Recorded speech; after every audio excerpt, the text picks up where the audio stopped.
नमस्कार। मैं त्रिशा पांडे। आप देख रहे हैं फास्ट न्यूज इंडिया। खबर गुजरात से, जहां ब्रजधाम के संतों द्वारा गौ माता को सम्मान दिलाने के लिए जो आवाहन अभियान शुरू किया था, उसी कड़ी में संपूर्ण भारत देश में 27 अप्रैल को सभी तहसीलों में ज्ञापन सौंपा था। लेकिन गुजरात प्रदेश में चुनाव होने के कारण ज्ञापन नहीं दिए थे। लेकिन आने वाली 7 मई को संपूर्ण गुजरात प्रदेश की सभी तहसीलों में ज्ञापन सौंपा जाएगा। इसकी जिम्मेदारी ब्रजवासी गौरक्षक सेना भारत संगठन के राष्ट्रीय अध्यक्ष गौपुत्र धर्मदास महाराज ने राष्ट्रीय ब्रज प्रांत महासचिव गौपुत्र ध्रुव बापू को सौंपी है। तथा गौपुत्र ध्रुव बापू ने आश्वासन दिया है कि गुजरात प्रदेश की सभी तहसीलों में गौ माता को सम्मान दिलाने के लिए ज्यादा से ज्यादा लोग पहुंचेंगे और ज्ञापन सौंपेंगे। देखिए संजू की रिपोर्ट।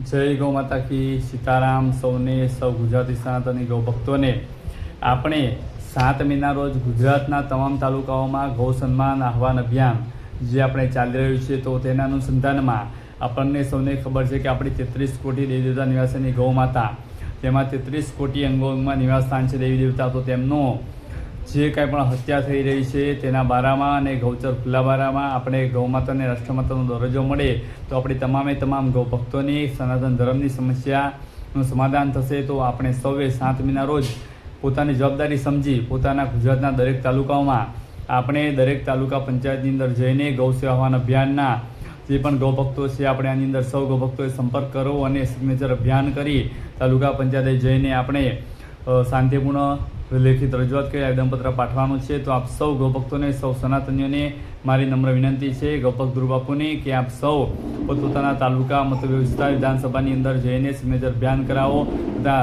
સારા સિગ્નેચર અભિયાન કરી સૌ ગૌભક્તો અને સૌ ગામના કોઈ પણ ખૂણામાંથી ખૂણેના ગૌભક્તો ત્યાં આગળ પહોંચે અને આપણે ગૌ માતાની વેદના ગૌ સેવા આહવાન અભિયાન એટલે કે ગૌ માતાની સેવા એનું આહવાન અને એનું અભિયાન છે, તો આપણે એનો અભિયાનનો પ્રચાર કરી ત્યાં આગળ પ્રસાર કરી આપણે તાલુકાએ પહોંચીએ એવી આપ સૌ ગુજરાતીઓની નમ્ર અપીલ છે।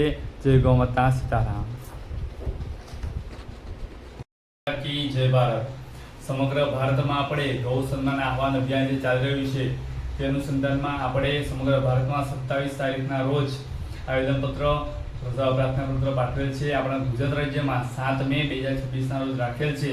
તો આપણે સૌ ગુજરાતી વાસીઓ આપણી ભૂમિ, આપણી ગુજરાતની ભૂમિ, આપણી ગૌધરાની ભૂમિ તથા સમગ્ર તાલુકામાં ગુજરાતના 252 તાલુકાઓની અંદર જિલ્લાઓમાં ગૌ ભક્તો અને સનાતની હિન્દુ તથા સૌ ગૌ ભક્તો 7 મેના રોજ પોતપોતાની તાલુકા જિલ્લા કક્ષાએ જઈને ગૌ સેવા સન્માન આહવાન અભિયાનમાં આપ સૌ જોડાઈને આવેદનપત્ર આપવામાં સહભાગી બનો અને આપણું લક્ષ્ય છે કે ગૌ માતાને રાષ્ટ્રમાતાનો દરજ્જો મળે તથા ગૌ માતાને ન્યાય મળે અને આ આહવાનની અંદર આપ સૌ ઉત્સાહપૂર્વક અને સૌ સનાતનીઓ હિતપૂર્વક આપણે જોડાઈને સમગ્ર તાલુકાની અંદર રેલીમાં જોડાઈએ અને આયોજન કરી આયોજકોને મળીને ખૂબ સરસ બહોળા પ્રમાણમાં વધુથી વધુ સંખ્યામાં એકત્રિત થઈને આપણે આવેદનપત્ર પાઠવવા જઈએ।